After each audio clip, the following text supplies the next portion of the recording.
Por que estão boicotando o protetor solar? Nas redes sociais, um movimento crescente tem questionado o uso do produto que filtra a radiação ultravioleta. Eu tô há 5 anos sem usar protetor solar. Eu uso óleo de coco para hidratar minha pele. E eu sempre falei que o protetor fazia mal e ninguém acreditava em mim. We're outside in the sun, no sunscreen. I am out on a walk in the sun, no sunglasses. I am not using any sunblock.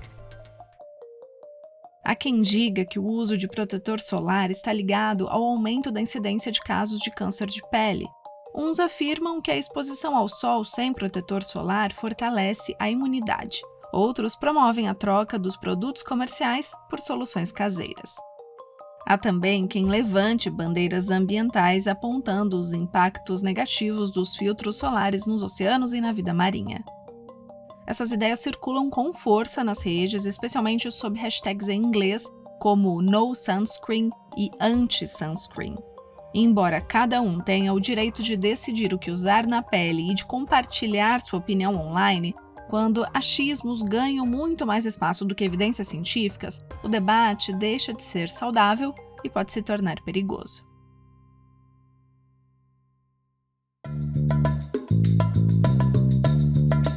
Está no ar o DW Revista, podcast produzido pela redação brasileira da DW e publicado todas as sextas-feiras no YouTube e em plataformas de áudio como Spotify. Eu sou Fernanda Zolini, em Bonn, na Alemanha, e nesta edição eu converso com a química Hadra Banks. A Hadra fez bacharelado e mestrado em Química e Tecnologia Farmacêutica pela Universidade La Sapienza, em Roma, e acaba de concluir o doutorado em Biofísica na Alemanha. Há alguns anos ela vem se dedicando a falar sobre proteção da pele nas redes sociais.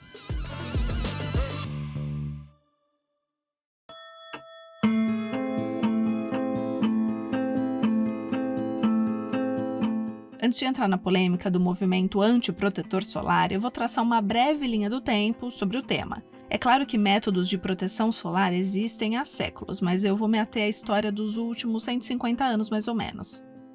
Já em 1889 foi publicado um estudo super inovador para a época, mostrando que a radiação ultravioleta poderia causar eritema e até queimaduras na pele. Pouco tempo depois, em 1891, um médico de Stuttgart, na Alemanha, foi o primeiro a recomendar o uso de filtros solares químicos para evitar esses danos.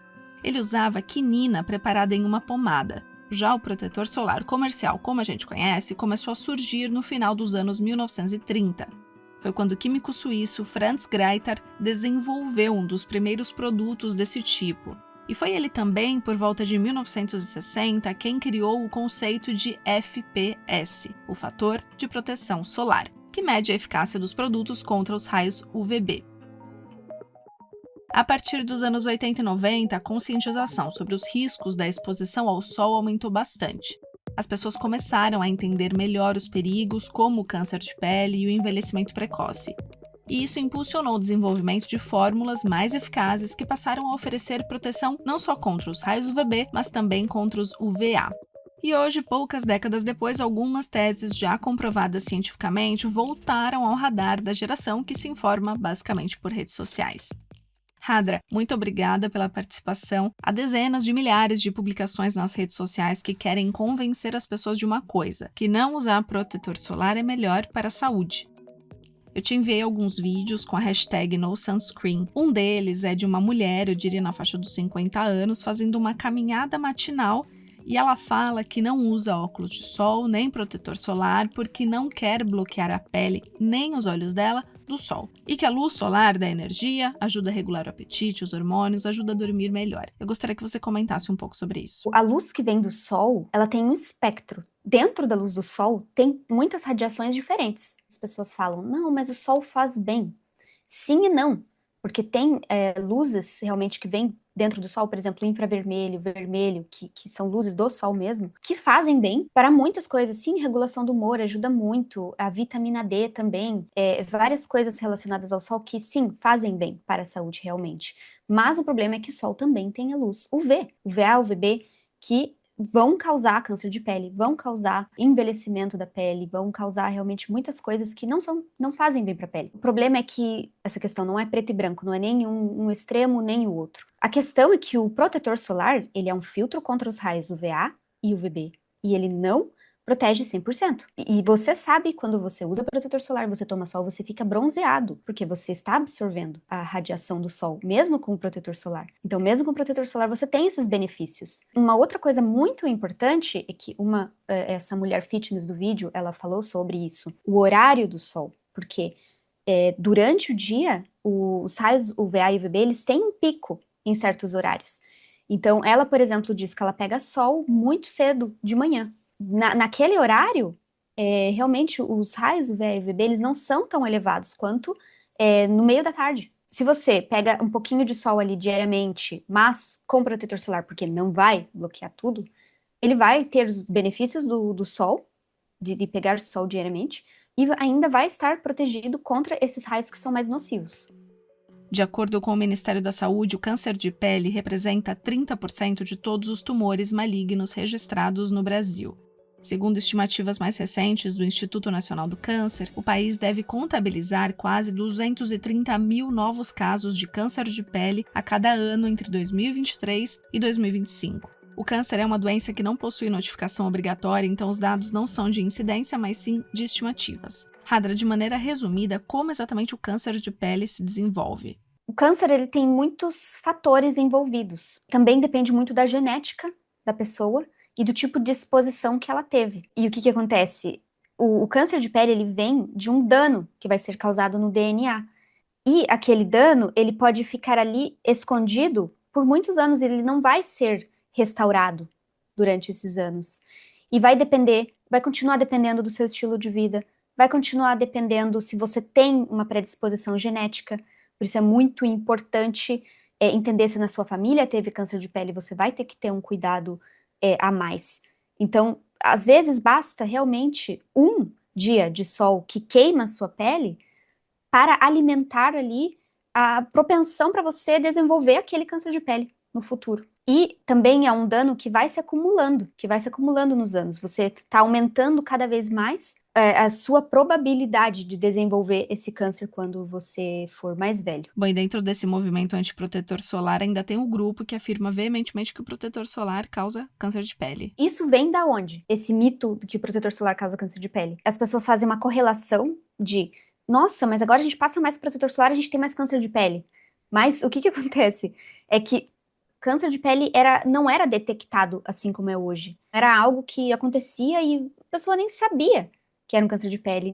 Não tinha nem acesso a ser diagnosticado com câncer de pele. Então, hoje, a gente vê que tem mais câncer de pele, mas é porque é mais diagnosticado. Isso vai continuar a aumentar quanto mais acesso as pessoas têm. E quanto melhor a tecnologia também para diagnósticos vai ser no futuro, né? Sempre falo, assim, para as pessoas que realmente tem um estudo muito alto, pesquisadores capacitados, que são toxicologistas, são pessoas específicas que estudam toxicologia e estão sempre estudando doses. Muitas pessoas dizem assim, mas você usa todo dia, e você usa no corpo inteiro, e você usa junto com tais produtos. Então, quando você soma nos estudos de toxicologia, esses profissionais, eles consideram também que você usa mais produtos juntos. Então, a dose, que é a máxima dose daquele ingrediente, né? Ele já é considerando tudo isso, já vem considerado que você vai usar no corpo inteiro, já vem considerado que você vai usar com outros produtos. Um dos argumentos que as pessoas falam, mas tudo bem que a dose é pequena, mas você vai usar todo dia, tudo isso é considerado. Então, realmente tem uma margem de segurança muito grande. Como que a gente pode rebater esse mito? Com os dados científicos, que é mais do que cientificamente comprovado, que em realmente grupos de pessoas que usam protetor solar, não usam protetor solar, no grupo de pessoas que não usam protetor solar, tem maior incidência de câncer de pele, enquanto no grupo de pessoas que usam protetor solar, tem uma menor incidência de câncer de pele. Então, realmente esses estudos, que temos muitos estudos demonstrando isso, que o uso de protetor solar diminui a incidência do câncer de pele, é a melhor resposta para esse tipo de mito. Um estudo pioneiro foi realizado numa pequena cidade australiana em 1992. Cerca de 1.600 moradores com idades entre 25 e 75 anos foram divididos aleatoriamente em 2 grupos. Um usava protetor solar diariamente na cabeça e nos braços e o outro usava às vezes, quando achava necessário. Além disso, todos receberam suplementos de beta-caroteno ou placebo até 1996. Os pesquisadores acompanharam esses participantes por mais de uma década, até 2006, para verificar a ocorrência de novos casos de câncer de pele. E o resultado foi que entre o grupo que usava protetor solar todos os dias, houve apenas 11 novos casos de melanoma. No grupo que usava de forma esporádica, foram 22 casos. Aliás, um dos motivos que fez essa desconfiança com o protetor solar voltar à tona foi um caso que aconteceu este ano exatamente na Austrália. Uma análise independente realizada por um grupo de defesa do consumidor revelou que vários dos protetores solares mais populares e caros do país não ofereciam a proteção prometida. Então, eu queria que você explicasse, Radra, como são feitos esses testes para determinar o FPS de um produto, ou seja, o fator de proteção solar. Isso não aconteceu só lá. Por quê? Na verdade, os testes para saber o fator de proteção solar, que é esse FPS, né? Ele é um teste que pode ter alguma variação, uma variabilidade aí no número que você tem eles. Por quê? São mais ou menos 20 voluntários para um teste, porque são humanos mesmo, são pessoas que vão nesse teste, tem todo um laboratório, né? As paredes têm que ter uma certa cor, tem a lâmpada UV, é tudo bem standard, padronizado, né? O que acontece? Tem pedacinhos da pele da pessoa onde vem aplicado uma quantidade de protetor solar, que são 2 miligramas por centímetros quadrados, né? Por isso que a gente sempre fala também sobre quanto é importante a quantidade, porque o teste é feito nessa específica quantidade. E eles utilizam uma lâmpada UV para realmente tentar queimar aquela pele, e com o uso do protetor solar, eles veem qual é a dose de luz UV necessária para a pele ficar vermelhinha mesmo, a dose de eritema. Só que o que acontece?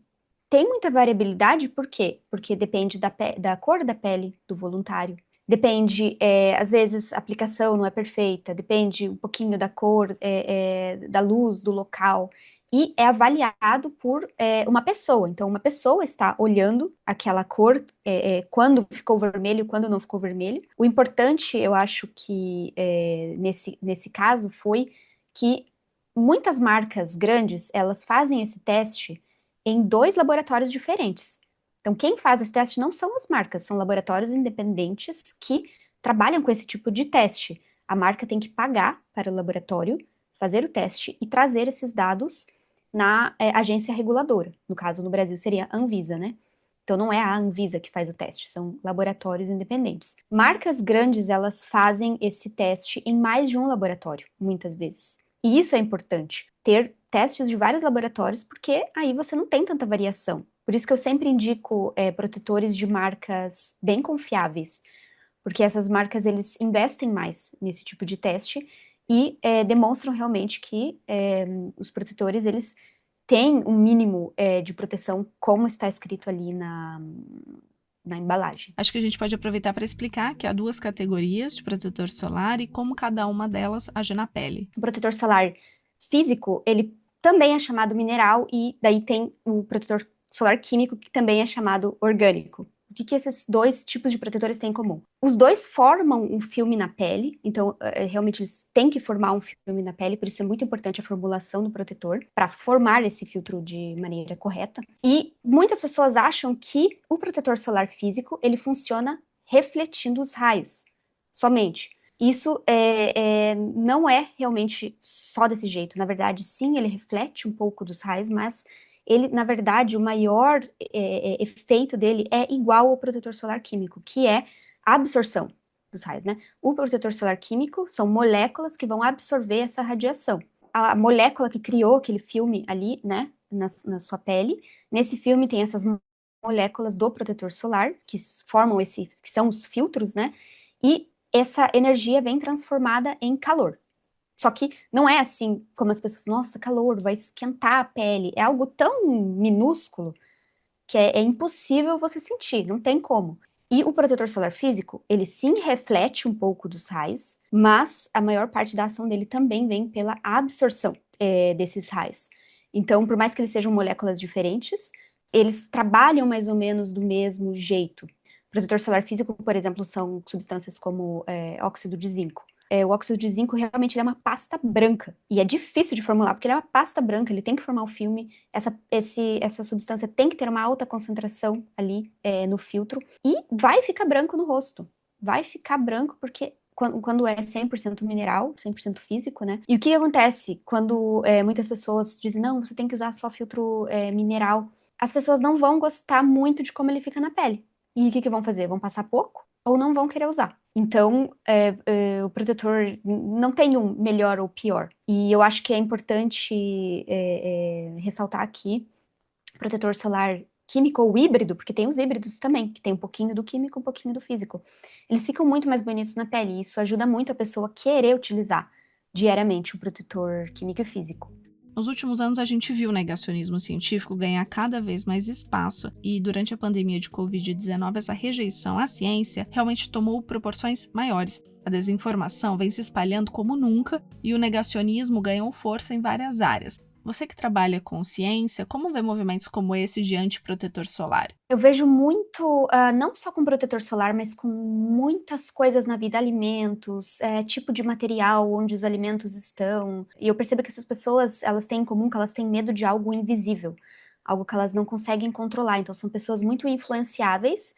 Normalmente, os criadores de conteúdo que são antiprotetor solar, ou eles sabem, mas fazem pelo engajamento, ou eles mesmos são pessoas mais influenciáveis que têm medo dessa coisa invisível que eles não conseguem controlar. E eu acho que falta um pouco de confiança também nos institutos de pesquisa, nas agências reguladoras, como se essa coisa, anti-farma, anti-isso, anti-aquilo, né? Essa outra vertente que tem o pé atrás com a indústria química e farmacêutica geralmente tenta promover alternativas de proteção solar consideradas naturais, né? Como óleo de coco, o sebo bovino. Então, eu acho muito perigoso isso. Por quê? O que acontece? O comportamento que a pessoa vai ter após utilizar esse tipo de substância natural, vamos dizer, né? Por exemplo, óleo de coco. O fator de proteção que ele pode oferecer é algo tão baixo, tipo 4. 4 não é nada. E o que acontece com o comportamento da pessoa que pensa que está usando um tipo de protetor, que seria, por exemplo, óleo de coco, e vai se expor ao sol?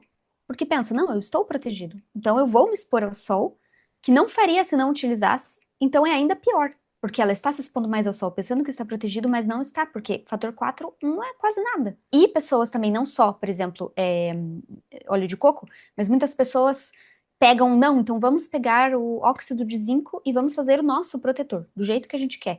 É muito difícil formular esse produto, e ele não vai formar um filme na sua pele, vai ficar cheio de buraquinhos sem estar protegido. Você vai se expor ao sol pensando que está protegido e você não está. Então, eu acho que é ainda pior do que não usar nada. Porque se você não usa nada, você está consciente que você não está protegido. Se você usa algo, assim, considerado, né, por eles natural, que tem um fator de proteção, você vai se expor mais ao sol. E que vai ser muito pior para a saúde da sua pele. Eu agradeço a Hadra Banks pela entrevista e a edição desta semana do DW Revista, uma produção da DW em Bonn, na Alemanha, fica por aqui. Mais conteúdo você encontra no nosso site dw.com/Brasil e também no canal da DW Brasil no YouTube. A produção, apresentação e edição técnica são minhas, Fernanda Zolini, a revisão final e a coordenação são do Rafael Plezão. O DW Revista volta na sexta-feira que vem. Obrigada por acompanhar a gente e um bom final de semana.